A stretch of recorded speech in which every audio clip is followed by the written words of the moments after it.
It happened to me a few years ago. I was a police officer working at the city police station, and the department I worked in was receiving reports from residents. That night, about midnight, I was alone on patrol when the sound of the door opening with a bell drew my attention. When I looked out the window, I noticed a woman walking from outside. She was completely silent as she walked inside and looked at me. Her stomach was big as if she was pregnant.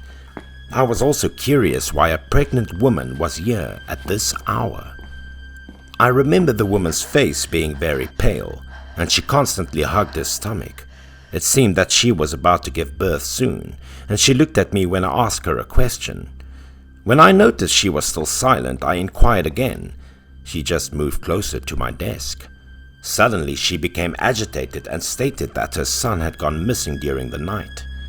Unable to hear the end of the story, but seeing the woman too excited to scream, I advised her to remain calm and recount the incident. She explained that she lived in room 603 of an apartment in the heart of the city, because she had divorced for a long time and only lived there with her son. Tonight, she and her son went to bed earlier than usual because her son didn't feel good. She quickly fell asleep because of tired after a hard day working. After that, she didn't remember how long she slept, but she needed to use the restroom, so she woke up. Before stepping down the bed, she looked inside to see how her son was, and unexpectedly, he wasn't there. But because it was an apartment, she was on the 6th floor, so it was relatively safe. She didn't think a child could go inside. He might have been just playing in the living room, so she walked towards the living room to find him. But when she looked around the living room and the kitchen, she discovered that her son was nowhere to be found. She began to panic, but she tried to calm down and continued to look everywhere in the house, including the toilet, but everything was empty. In a panic, she ran out the house's doors and double-checked, only to find that they were all locked from inside, preventing her son from leaving the house. She felt like a boy had vanished into thin air, leaving no trace, indicating that this wasn't a typical kidnapping case. After hearing everything, I was upset because it was clear that her story was somewhat unreasonable and her mind wasn't in any good state, so I simply asked the address correctly and recorded it, saying that I would send people to check. But she became extremely aggressive. Her face changed. She held at me and demanded that I investigate immediately, otherwise she would die. I had not yet answered her when the phone rang. I asked her to let me pick up the call, then I would continue to assist her. She didn't say anything, remained completely silent while I listened to the phone. It was another case, and I meticulously recorded everything. After finishing the call, I continued to speak with the woman. I wanted to know more about his age as well as the circumstances of his son before he was lost. But now the space was eerily silent.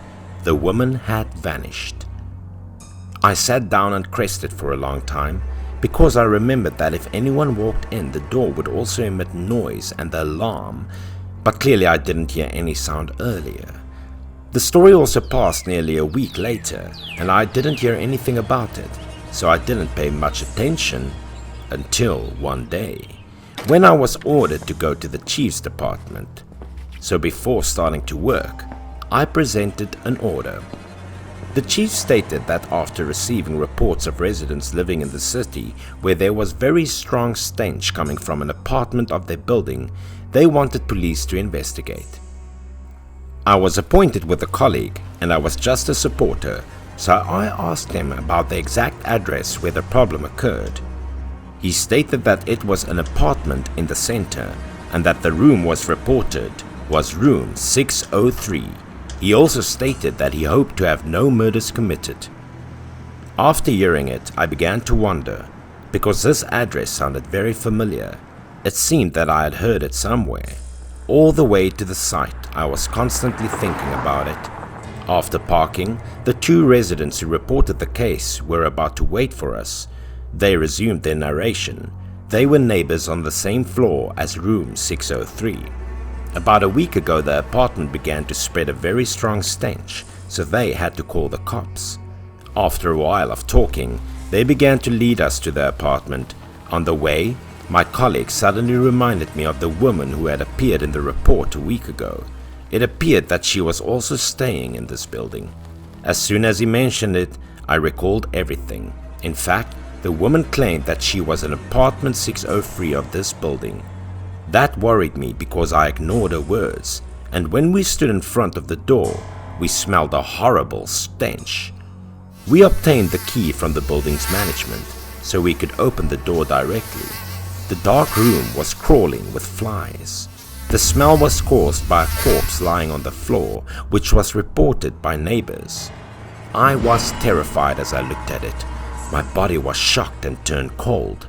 The corpse had decomposed a lot and the body was full of bugs, but looking at the clothes, they were exactly the same as what the woman wore that day. On the ground was a pool of blood mixed with solutions flowing from the body. Maggots were everywhere. The scene was extremely terrifying. My colleagues and I were stunned by the scene before our eyes. I began to have many thoughts. I was afraid that this was related to the woman's case that happened the other night while I didn't care what it was. The case was so serious that it should have been transferred to the criminal department, but I didn't listen to the information about that case until a few days later. But I couldn't sleep because I always regretted that I considered it seriously when the victim came to the report, so I decided to meet with the chief to tell the truth. I confessed everything to him, that a week ago the victim came to see me and report about the missing son, but I didn't investigate it. Listening to my report, the chief was shocked, because according to the examination the woman died at least 2 weeks ago and there couldn't have been a chance for her to come to report a week ago. I was so confused after hearing it that my entire body lost strength. Obviously that woman the other night was the body we found and I would most likely be hallucinating. The chief also reassured me that the case had nothing to do with me because she had been unable to go to a report a week ago, so it could have been a mistake. I didn't understand what was going on, but I decided to go see a friend in the criminal department to ask about the situation of the case. I just wanted to know the status of the body and whether or not the murderer had been found. When he heard the story I told, my friend immediately pulled me away because according to a forensic examination, she died in a horrible and cruel manner. According to my friend, the killer tended to take her unborn child and that child still remained in her stomach. Listening to this, I was even more unexpected. How could you take a child from the stomach of the mother? Unless you slash her stomach to do so. But when I saw the body, her body was still completely intact. What I heard next was extremely evil. It was the murderer who ripped her genitals up to the middle of her stomach in order to extract her child. Because of the heinous nature of the crime, my face turned green and the perpetrator appeared to be a horrible pervert. After that, my friend said goodbye to me so that he could continue his work. I was still so shocked that I couldn't move. Obviously, that night her soul presented to report the case of someone who kidnapped her child, and that image lingered in my mind for the rest of my life. Not long after that, the murderer was apprehended. He was a friend of hers. He had an incurable disease. Then he heard a shaman say that eating an 8-month fetus would cure the sickness, so he did it when he knew the woman was alone. Following that, his crime was sentenced to life imprisonment without mercy.